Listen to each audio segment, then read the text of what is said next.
It's not official. It's been an awesome experience to be here, to see all that went to school with the young lady that I'm getting ready to introduce and propose here. And just watching you all hug and engage. I took plenty of pictures, by the way.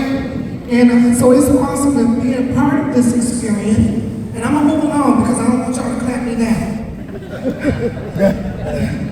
Tonight I want to introduce to you all a young lady who's a native of Arkansas. She resided here. She was a graduate, I believe 1969, from Ouachita County here in Arkansas. She was born May 30th of 1951. She was raised by B.W. Williams and Annie Mae Williams of Beetle Mills, Arkansas.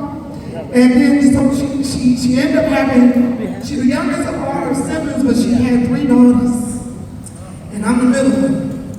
And so she had 3 daughters and 14 grandchildren. So when she left here, losing the ear right here. When she left here, she relocated to Milwaukee, Wisconsin. And coming from a small town to a big city, we know there's some challenges. The one thing she did, she overcame all of them. So the city lifestyle allowed her the opportunity to explore her singing career. Now she didn't bless me with singing, but I speak, so it's okay. She went from the nightclubs of Milwaukee, Wisconsin, then we traveled to Los Angeles, California. She continued to sing there, but she said it was something about Milwaukee, Wisconsin. She felt it was safe to raise her daughters. So she relocated back there. And in the midst of all that, she took on a career to be a community security officer for the housing authority. She did 5 years of that, then she shifted. It's something about the shift, but she had purpose when she shifted. She also started to take care of the elderly population for 30 years until she retired. So then there was a calling on her life. And so she decided to try God. She didn't walk away from God but only for a moment, but God was still in her heart. So she went back to church and she joined under Corinth Missionary Baptist Church under the late under the late Benjamin Neighbors. She served as a choir director. She wrote plays.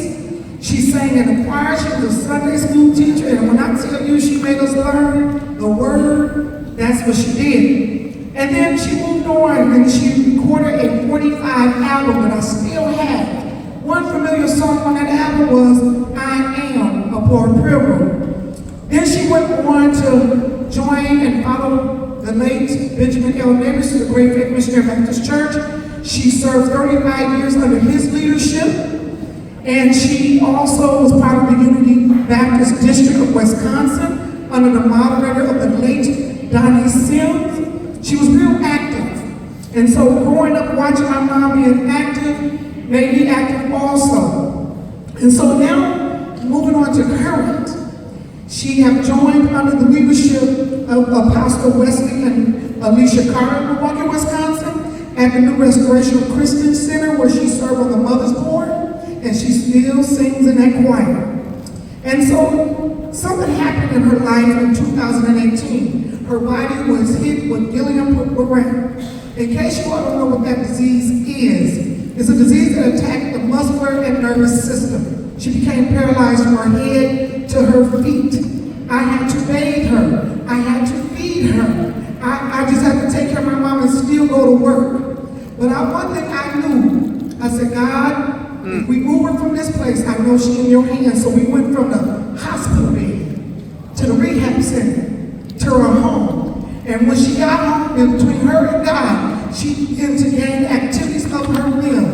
She gained 80% of her strength back. Thank you, God. And I thank God for that. So when we look at her, we're looking at a miracle.